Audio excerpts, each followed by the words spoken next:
chilly morning. Nice, good camping, sleeping in weather. It's awesome. And then you wake up to this. Check this out. That fog.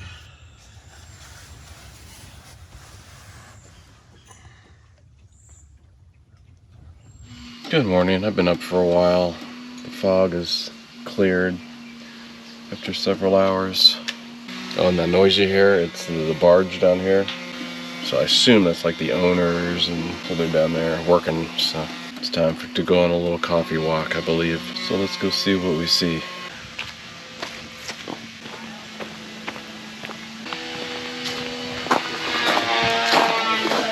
Cooper's Landing Campground and Marina.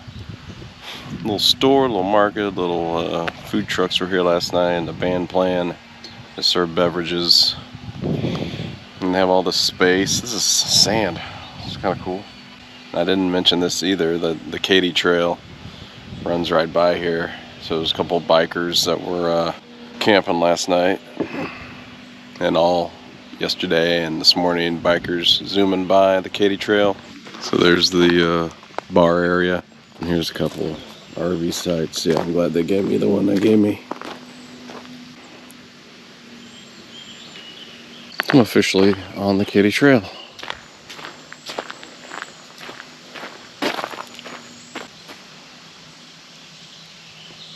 Down here along the Katy Trail is Boathenge, like Stonehenge, but boats. They were actually placed there by aliens as well. And we may have a bridge going over the, oh yeah, here's the bridge. Yeah, because this used to be a railroad, right?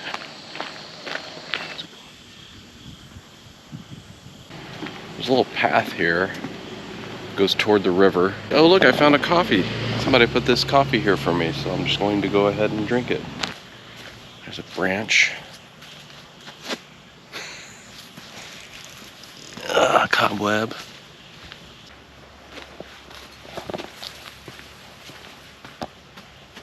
This is like a maze. Kind of weird. Like I'm having to duck through this stuff. Yeah, animals do this? See this? This is like a maze. This would be kind of fun, actually. Boathenge is on the other side of the Katy Trail. Oh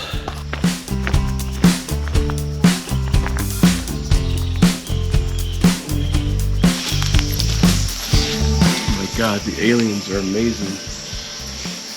I was expecting like rows and rows of boats. Help me, I'm lost. I can't find my way out. Nothing crazier in the world than a row of boats. ROSABOATS. I'm lost in the ROSABOATS. Help me.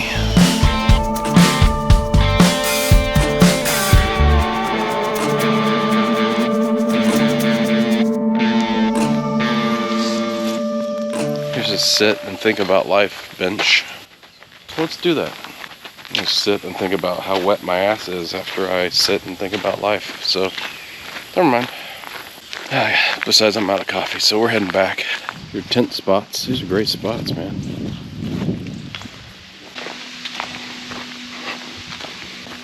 And let's see if it's still here.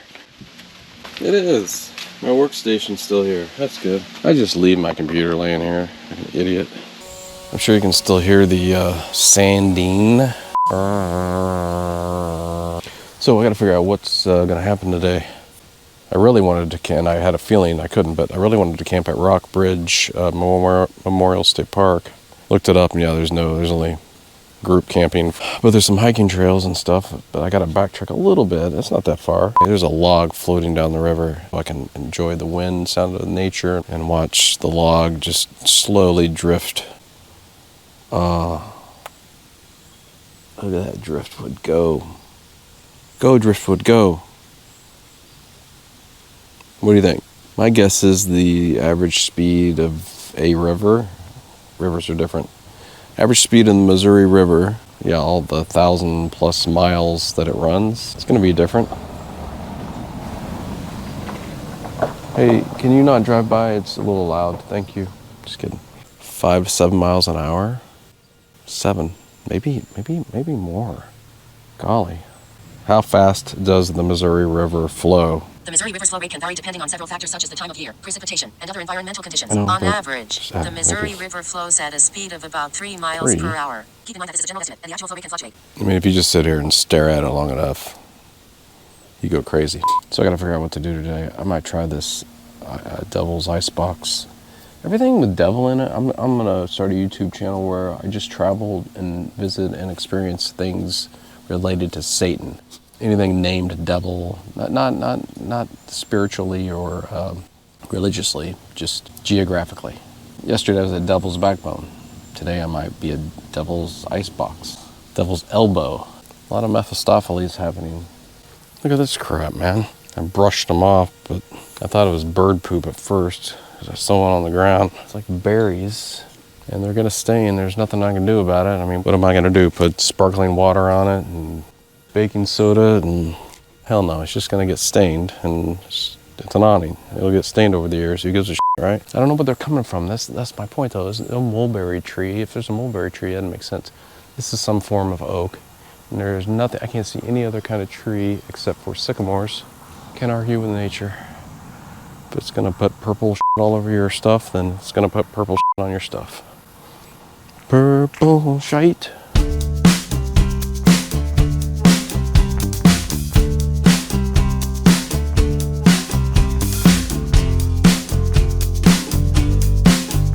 You have to grab a snack on the way to Devil's. Oh man, Devil's Icebox Cave Kitchen. I don't know what it is. I can't remember. There's too many devil things, man.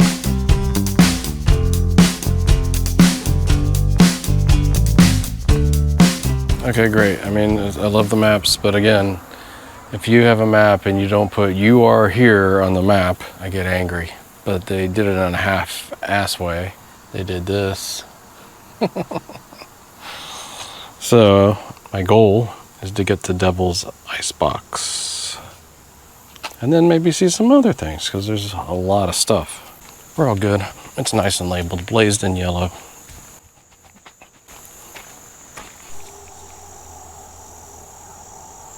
Okay, so I think it's a loop, right? So we'll do the hard part first. There was a split for Springbrook Trail. Here comes the breathing, so I'm gonna stop recording.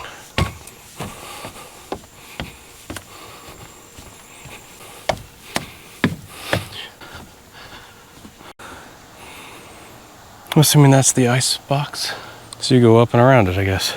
How come there's no one hanging out there? So you don't have to hike up here just to get in it, I guess. I don't know, we'll keep going. Or at the split, I could have just gone left and went right to it. Okay, another split to the right, and it looks like it goes up another, down and up again. Okay, so these steps are out of order. There's people in there. I think you access it from the other side, because there's the trail I was just on up there. Squirrel? Just throwing shit at me. Yeah, you can hear people in the Devil's Icebox. Yeah, this. Can you see this? Doesn't matter. Like, this just took me completely off the trail. So I go back up there. If I keep going this way, you go up another hill, and obviously that goes away from the icebox. So yeah, let's just go that way. And you go up there and over and around the other side. So now I'm up where I just pointed at, literally on top of Devil's Icebox, I believe. How cool is this? You are here, first of all. This is like the whole karst system. Going for miles and miles, sinkholes. That's so cool. Because it has, like, that's amazing. Entrance, you're here. Just a little tiny segment. That's fun. It's my favorite. But unfortunately, I hear people. All right, let's go check this out. Temperature just dropped to like 10 degrees.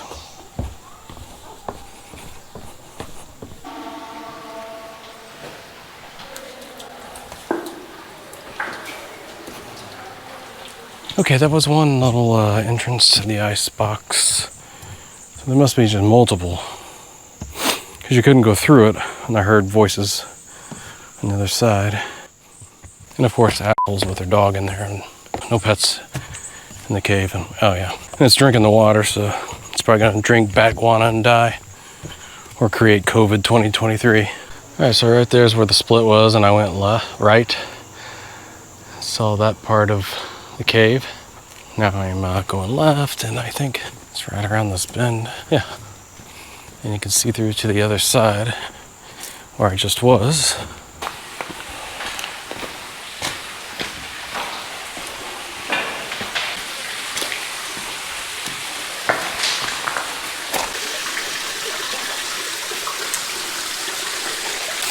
It's so criminal not to bring a flashlight when you come to a cave. There's a couple crevices this way and that way, but you can't see it all even with an iPhone flashlight. So, always bring flashlight. Oh, sadly, I have a headlamp in my glove compartment of my car too. So dumb. So that's where I was earlier, looking down on this side of the cave. Okay, I tracked myself. It said 0.5, so half mile. I tracked 1.1 miles.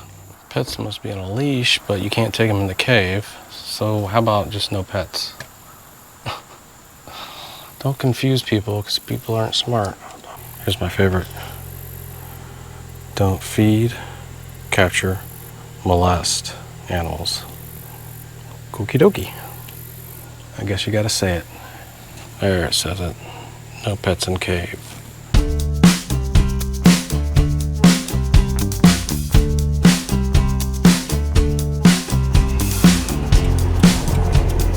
This is a quick exit. Meow.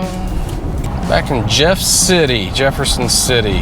My dad grew up here in a house on East Circle Drive. I'm going to try to find it.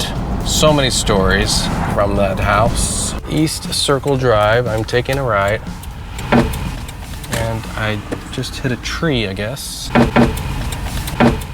There is no 102. This is 104 East Circle Drive. That's 100. He said it was 102 East Circle Drive. That's 100, that's 104. And that should be odd on that side of the street. There's 103. And that house is probably Main Street.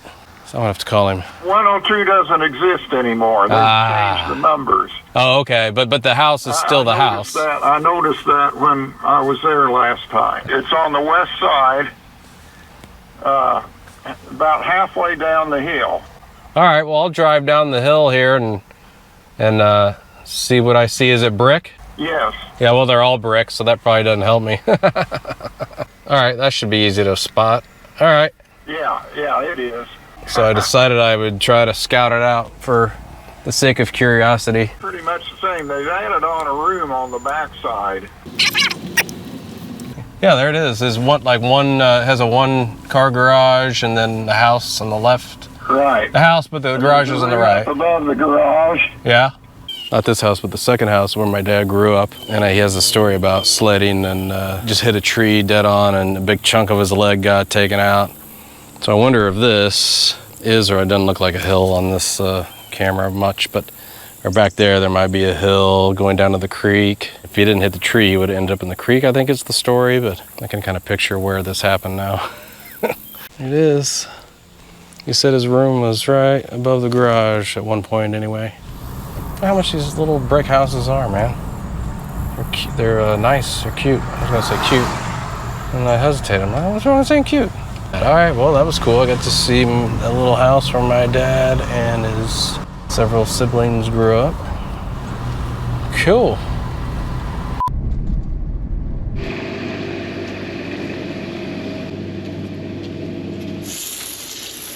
One shower a week, right? Saturday night bath, like Bugs Bunny.